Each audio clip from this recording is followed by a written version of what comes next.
don't know how many women I've matched with on Raya and just nothing happens. Yeah. Just absolutely nothing happens. And it's like, well, why did we even do this? Why are we even here? Why are we even here? Why am I paying $30 a month for this?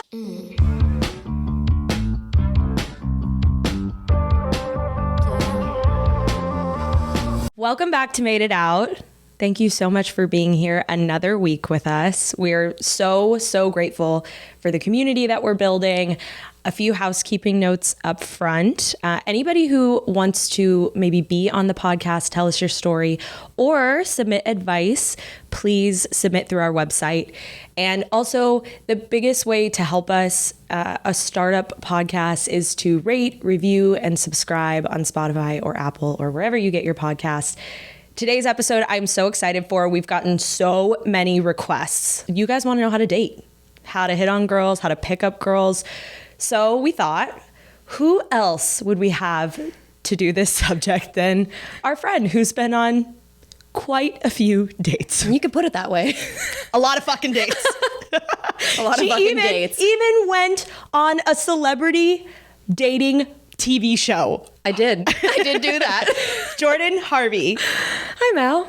Harvey's lesbian dating history began at a Christian university. Let's start there. So I went to Liberty University, the world's largest Christian university. And before you go to school there, you sign a thing called the Liberty Way. And basically, it's a thing that's like, I will, I won't. And they list all these things that you will and won't do. Like, you're attesting, I will and won't do these things, such as I won't have premarital sex, I won't drink alcohol, I won't be gay, like literally all of these things. Mm-hmm. How are you picking up girls at Liberty University? And also, this is probably why you have so much game. Oh, honestly, probably. Because you had to do it like so sly. So subtly. Yeah. Everything was about subtlety. Because it had to be. Mm-hmm. Because if I was found out, like, repercussions. Yeah, you're fucked. Like conversion therapy, you get kicked out. I mean, the shame of that rumor, or I should say truth, spreading. Right. So yeah, everything was about subtleties. So basically, I would like, if I saw a girl at a party that I thought was cute, I would be like, okay, she's cute. I'm going to approach the bench, right? Here I am. Mind you, I was very femme back in the day. I was like a Southern belle. Nothing about me screamed gay. I'm talking heels, dresses, the whole bit. I always say that there have been a lot of me's in my lifetime. I've lived many lives within my current lifetime. And so femme me was a lot of those lives. Yeah. And like slowly over time, I've shifted into more, of a masculine energy and style. Sure. But I was very femme back in the day. So, here's a very feminine presenting woman coming up to you. Oh, at a Christian university, we're just friends. Yeah. Right? Just another friend. So, the classic, like, would compliment something on her hair, makeup, top, shoes, something, right? Because I'm another femme. I'm interested in what you're wearing. Yep. And what's fashion underneath those clothes. No. Me back then did not think that way. Like, I was still learning the game. So, yeah, like, it would just be these little, like, subtle, like, compliments, or I would like subtly flirt without letting it be known. So I'd go an inch and see the reaction, go another inch, see the reaction, until it would be like, okay, like I'm gonna say something that could be interpreted either way and see how she reacts. Yeah. And if she responded to it, you're like, oh shit, this girl is flirting with me and I like it. Yep. Green light. Green light, baby. Let's go. But if there was any hesitation, it was like, boop, pump the brakes. Like, we are moving, we are backtracking. Yeah. Right? Like, we are just friends. Yeah. Nothing to see here. Your gaydar is a survival mechanism. My gaydar was a survival mechanism. And that might sound dramatic, but like, I had to guess or infer correctly. Otherwise, it could have been really horrible for me. Yeah. Yeah. And you were never found out. No. That's cool. No. And to this day, my gaydar has remained 100%. Yeah, that's pretty wild. Yeah. I mean, we've talked about that, and that seems to be a truth. Yeah, I think so. Okay, so we leave Liberty. Yeah. You moved to? I moved to San Diego. Okay. Yeah. And at this point in time, I have still not told anyone that I'm gay, which, as you know, from being in the closet is hard. It's traumatic. You're living a double life. You are lying so well that it becomes second nature. Yeah. And all the heartbreak and heartache you have to deal with by yourself. And it's no way to live. Yeah. So I moved to San Diego, and I was still dating a girl from Liberty. Mind you, didn't know anybody was gay while I was there. After we graduate, of course, half the soccer team is like, I'm gay. I'm like, I knew it. And I also dated one of you. And when we kissed in the bathroom. We did. So yeah, I moved to San Diego, and I break up with the girl who was still back in Virginia. Honey, it's never going to work. Yeah. Also too, I'm like, freedom. Yeah. And I was up at the US Open of Surf that first summer that I moved out, and I met a girl. Okay. I actually approached her, and we were like joking and laughing. And at the end of the conversation, I go, well, are you going to ask me for my number? Oh my God. And she goes, why would I? You're not even that cute. Excuse me. I said, excuse me. So naturally we went home together that night. That makes so much sense. It does. And then she and I went on to date. Okay. But we were dating secretly, Okay. you know, because I didn't want to tell anybody for fear of being found out. And eventually over time, I was like, you know what? Like, screw this. I'm going to start telling people. Yeah. And then from that point on, I just started telling people in my life. My immediate life, I still wasn't out on social media. Right. I was living in an apartment where the girl who owned the apartment was very Christian. And so I didn't want her to find out for fear of being like kicked out of my home. Yeah. You know? But I started telling like the important people in my life. Yeah. So then you're out. Yeah. How do you enter the dating world? Full-fledged. Full-fledged. Actually, Full send, baby. yeah. I had my, Instagram lesbian days, the thirst trapping and the, putting myself out there. And so I'd meet a lot of girls via Instagram. Okay, when I first came out, that is a thing. Oh, it's a thing. It's like a move. Yeah. A girl will go on your Instagram, they'll like 1,000 10 photos. of your, and then they'll follow Yes. you, and then they'll slide into your DMs. Or I've also found that they do that as like, that's the green light, right? Like they're like, I'm giving you permission to reach out to me. It's like, obviously I'm making the first move and I'm showing interest. What are you going to do about it? Oh, well, I never sent messages or anything. You never did? No. These poor girls. No, I was like, Just left on red. this is weird. They're like, oh, she obviously doesn't like me. I liked 10 of her photos and she didn't respond. But that's like when I came into the dating world, I was not going to be the aggressor. Oh, yeah. Which, I mean, would you say you are now? No. Some things never change. I mean, I think I've changed a bit more. I think as you gain confidence, Of course. Right. things change a little bit. Totally. But I still would not say that I'm going to make you chase me. Oh, very fair. Which also too, like in my experience, I've experienced both, right? Of like being the aggressor or being the pursuer, I should say, and being the pursued. Yeah. Well, did that correlate with when you were femme versus when you were Yeah. more? Yeah, see, that's so interesting. I don't want to blanket that statement. Sure. Right. Just because you're a femme means that you're the one who gets pursued, or because Sure. you're more masculine, you're the one who is the pursuer. In my experience, that was the case. When I was more femme, I would let women pursue me. When I was more masculine, when I was. Ooh. I was the pursuer. I am Okay. the pursuer. But it is nice to be pursued. Yeah. Yeah, it's all based on the relationship and on the person. Did your type change too? Actually, yes. Okay. When I was more feminine, I was dating more masculine girls, Interesting. more tomboyish girls. And then as my style and my energy changed over time, I then became more interested in more feminine women. It's so weird. It's almost like you gain more confidence in your lesbian self. Totally. And then you can end up with someone who fits you better. Right. Because when I first started dating, I would like match with people that were like exuded this like really masculine Yeah. energy, because I knew, I was like, I want them to take the lead. Totally. I don't want to have to, I didn't know what I was doing. I Yeah, was right. very So you wanted nervous. them to- yes. I'm to like, do- yeah. you make the plan. Yep. You tell me where to be. Yep. I'll just be there. But also, though, that is a good way of learning for you. Totally. So that you can be like, okay, like these are the things. Yes. Right? And then I realized like, I was in a relationship with someone like that, and I realized like this actually is not my vibe, but I think it's because my confidence grew in like my sexuality and who I am. Yeah. And so then I was like, wait, I don't need someone like that. I actually need someone who's like more even with me. A lot of times you don't know who you are or what you like until you experience it, right? And then you're like, oh, absolutely not. Or like, oh, yes, that. Or, oh, I like that. Or, oh, I'm interested in that. Or, oh, I'm curious about that. Yeah. And then you build the confidence to try it yourself. Yeah. Yeah. So how did you figure that out? Did you date a lot of different types of women?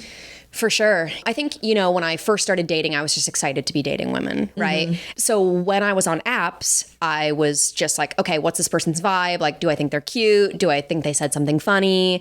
Or look at their Instagram, you know, I'm like, do I like the vibe of this person? And then it's like, okay, like let's talk or text and then let's meet up and see how it goes. And so like really like my type was across the board when I was first starting to date. And I will say like, I think when I first started dating women, I was still fixated on the fact that I thought I had to look a certain way and I didn't have the confidence, or not necessarily the confidence, but the experience to want to venture out into presenting more masculine style and energy, because it was like, okay, I've already taken the step of dating women, but I wasn't thinking about the fact that like I could shed this ultra feminine exterior for something else. And so that for me changed over time, and I experimented with that a lot. And I think that did kind of change my dating style as well. Okay. On the apps, do you think that it's harder to be a lesbian on the apps? In terms of dating, I think it's harder to be a lesbian in general because we're already fishing from a smaller pond. And then when you date a lot of people, that pond just really, you're like fishing from a hole in the ice, really, at that point. Otherwise, you're breaking the ice and you're just, as you all know, yep, we got to do what we got to do, right?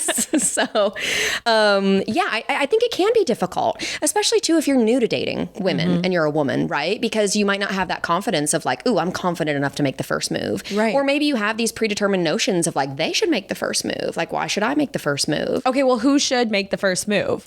Let these girls know. Yeah. In my opinion, if you are interested in someone, make the move. Because they might be in their head, or they might not have the confidence. Unless someone does something, it's going to be a stalemate and it's never going to go anywhere. I don't know how many women I've matched with on Raya and just nothing happens. Yeah. Just absolutely nothing happens. And it's like, well, why did we even do this? Why are we even here? Why are we even here? Why am I paying $30 a month for this? It's a scam. That's true. It is. That's true. And I do feel like because there's not that like gendered expectation, that gender role expectation, it does just get kind of like left. For sure. Because again, it was never going to be me. Right. Yeah. Even if I was into it, it's like. And it's really okay if you, because you're you, if you and your partner want to fall into some heteronormative R&Rs, like that's fine if you're both okay with that. If you are the more masculine in the relationship and you want to pay the bill and you want to open the car door, that's fantastic. And if you're feminine, if you expect those things, that's great. But also you can switch it up.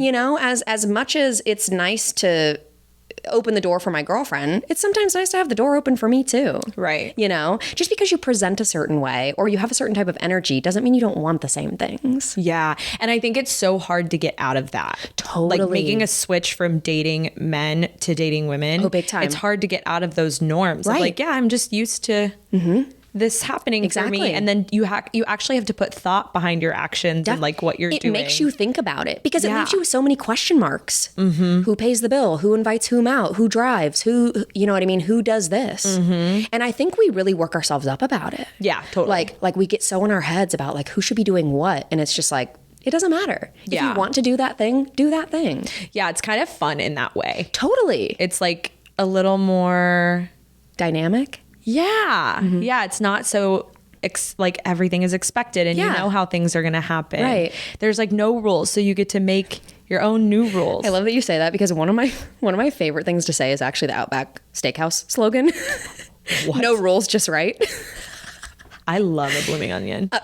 Me too. Too bad we don't have that brown bread with the butter right now. That's nice.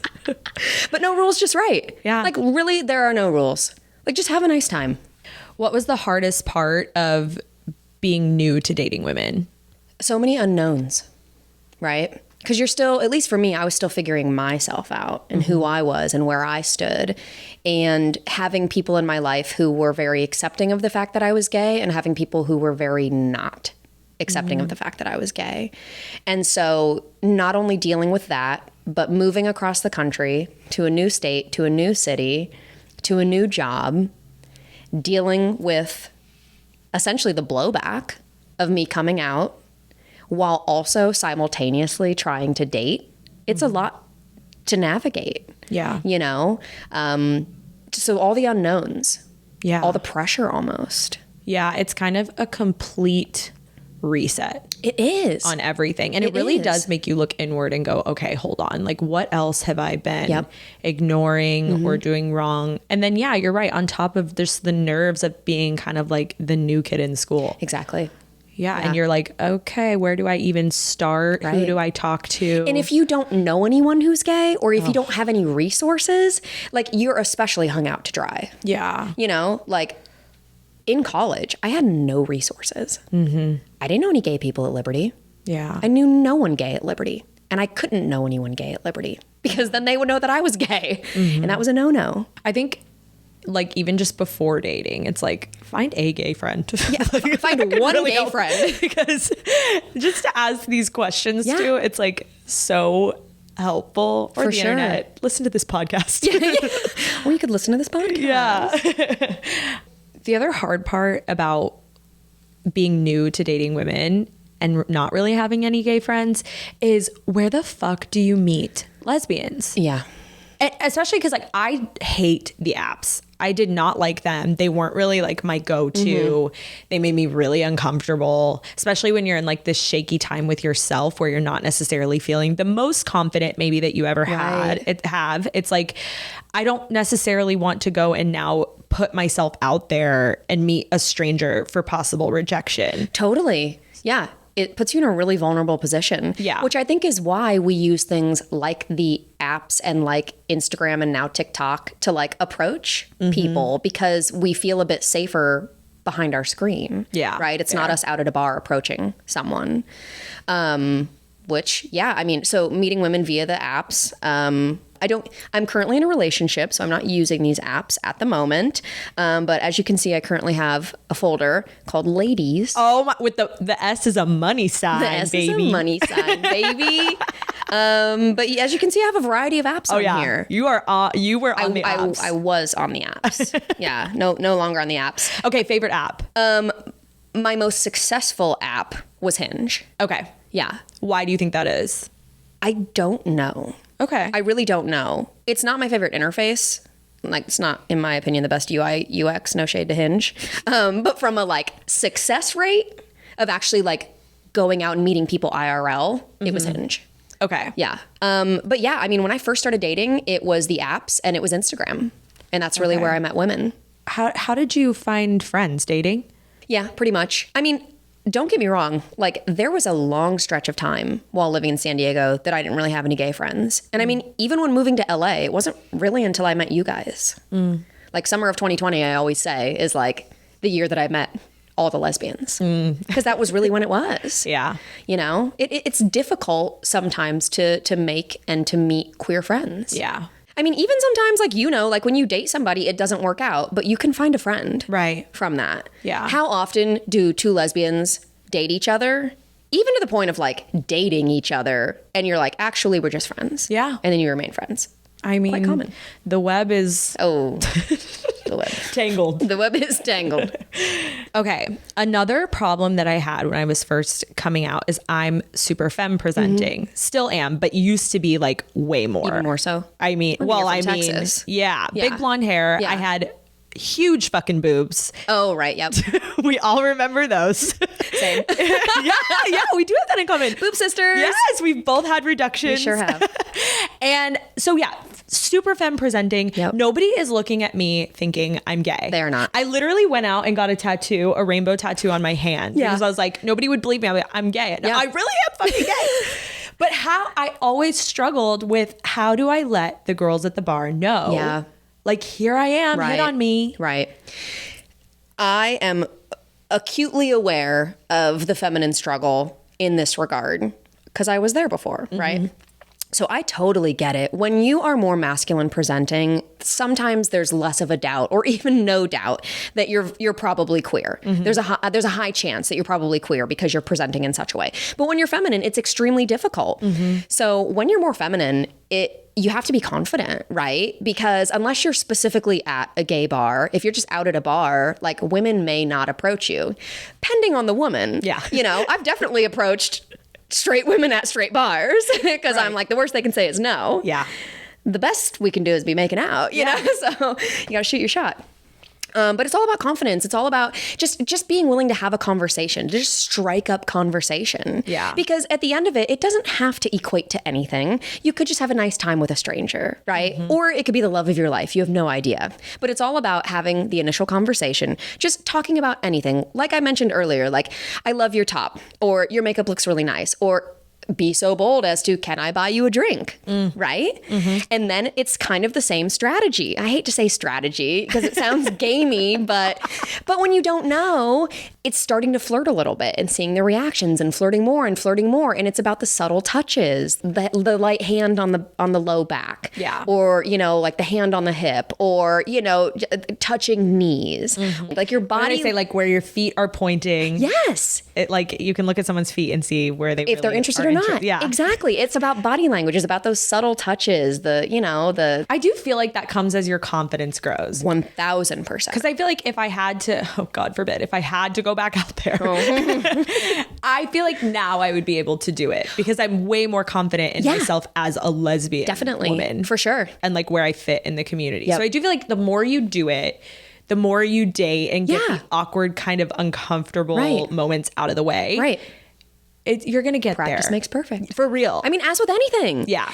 It is spooky. It is spooky. It is scary. But the more you do it, the more you're going to be like, I got this. I got this. And the more it works out, like, Totally. Because you're confident and people like a confident person. yeah, femme women, get out there and hit on the straight girls Get at the out bar. there. Hit on those straight girlies. They may become your best friend or your lover. You really don't know until you try. I love it. What's the worst first date that you've ever been on? I've been on a lot of bad first dates, so let me try to narrow it down for you. One of the most immediate ones that comes to mind is I was living in San Diego at the time, and I had matched with this girl on an app. And on the app, she was like, I'm a British aerospace engineer, this, that, the other. The photos were cute. I was like, whoa, I've hit the jackpot. Hot. This is my wife. This is my wife. Yeah. Like, I'm coming to the first date with a ring. Yeah. You know? So I'm like, I am pulling out the big guns. So the date that I have prepared is at Balboa Park. It is stargazing and live jazz. Wow. Right? Like, that is a date reserved for a British aerospace engineer. Yes. Right? Yes. Right? Otherwise, we're going out for a beer. Yeah. So I show up to this date. This girl, number one, does not look like her photos. Oh, no. Which, like, okay, but maybe there's something forgiving about this. Wrong. Oh, no. She was neither British nor an aerospace engineer. Oh, no. Yeah. I was like, I have been catfished. I have been bamboozled, and I have wasted this beautiful date. To say you're British is so bizarre. Oh, but do you know what it was? I was like, I literally said to her, I go, you're clearly not British. And she goes, well, yeah.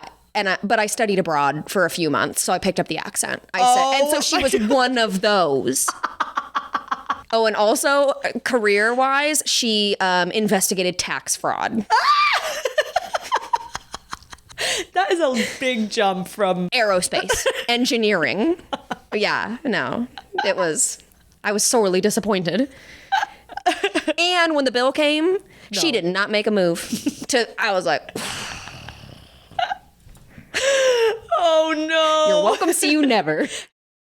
If you're newly out and you're like in the dating world, you're just starting to go on your first couple of dates, do you have to express how new you are? That was something that I really struggle with. I feel like I divulged too much. I was like, I'm so new. I don't know anything. And I think it like didn't necessarily help me out. Yeah. So what do you think? I think it's all situational for sure.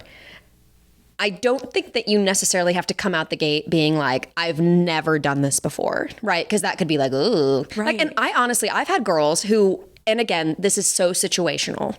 This isn't a blanket statement for me. This is just where I was at in my life. When I had found out that a girl was new to being gay that I was talking to, there have been multiple times that I've been like, it has been so great getting to know you, but this is not what I'm looking for right now. You know, because I wasn't looking to teach or to be there for that experience. And I don't mean to be mean by saying that. It's just where I was in my life. That wasn't what I wanted. But it could benefit you by being open with that. And I think situationally, there are some people who are like, yes, I love that. Like, that's so awesome. Like, let me introduce you. Let me show you the world. You know, right? Some people love that. And also too, like, you are who you are. Yeah. Like, you're at where you're at. And that's your life. And that's your truth. Yeah. So it can't help. It can't harm. It could help. It could harm. Yep. But be you. Yeah. Yeah. And I think like, don't feel pressured to lead with that. No, you don't need to. In the same way that like you don't need to lead with like, I'm gay, I'm Jordan. Right. You know, even though that is what I do. and you can fully do that, Mal. But at the end of the day, you're you and you're so multidimensional and there's so much about you. And these are just things also about you. Yes. So lead with whatever you want to lead with, whatever you feel comfortable with. I love that. Yeah. All right, Harvey, what advice would you give to a brand new baby gay out in the dating world for the first time? Try again. Yeah. You got to try. You got to put yourself out there. It's scary for sure. Also too, safety, keep it in mind. First and foremost, not everywhere is as accepting as LA, as we know. So definitely be cognizant of your surroundings. Be safe. But if you're in a place where you feel comfortable or you're around people where you feel comfortable and confident, just put yourself out there. Try. Yeah. The worst they can say is no. Yeah. It's going to be awkward. Yeah. There's going to be embarrassing moments. Oh, for sure. Things are going to fumble the bag. But guess what? Then you can sit on this couch and tell me your embarrassing You really can. stories. You really can. Here's where we end up. And you're better for it. Oh, 1000%. I like to say that I'm a sum of my experiences. Would I change a thing? No, because I like who I am. Yeah. Yeah. I love that. Thanks. Beautiful. Thanks. We get a lot of submissions for advice through Instagram or Spotify or the website. We got one on Spotify. Okay. What advice do you have emotionally and physically when it comes to being the first woman your girlfriend has had a serious relationship with? She's only dated men before. Yeah. I mean, you've entered into territory where things are going to need to move at her pace, not your pace. And that can be difficult because if your paces don't align, that might not work. In my opinion, do not push people to move faster than they are willing to go. If you're in a place where, and it's kind of going back to that comment I made about there were times in my life that I wasn't ready to be that person for someone who was new to dating women because I was ready to move at a fast pace. I was ready to shout it from the rooftops that I was dating someone.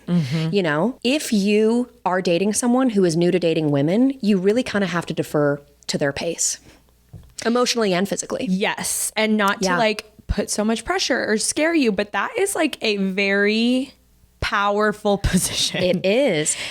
So don't use it in the wrong way. Totally. I was in a relationship where that was known that it was a position of power. Oh, and it was used against you? Yeah. There was just things said and things were skewed to make me feel like my position in the community wasn't good enough because I came out later or because I wasn't experienced enough. And I ended up rushing a lot of things. I think I came out really quickly. Not that I don't regret any of it at all because I had great experiences coming out and everything was fine. But I don't know that everything would have been on that timeline if I wouldn't have been in that specific relationship. So I just think you also have to know what kind of position that is. You're holding someone's delicate essence in your hand and it's up to you to protect that. Yeah. And to not cultivate, but protect is just the right word. Yeah. To be kind and to be nurturing and to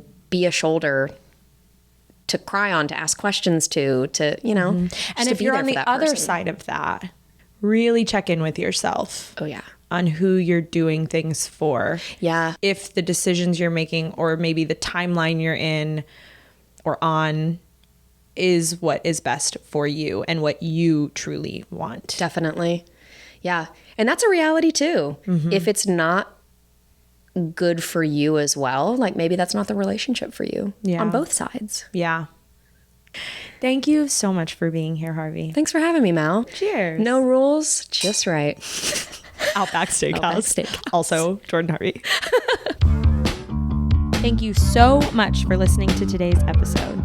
Support lesbian content by rating, reviewing, subscribing, following, and find our guest at jordan.harvey, our show at Made It Out Podcast, and me at Mal Glowinky. This podcast was produced and edited by Matilde Jordan and worked on only by lesbians. So send this episode to everybody you've ever met and spread the gay pigeon. Lick my wet pussy. Make me flow like Noah's flood. A lesbian's brunch. What kind of brunch is this?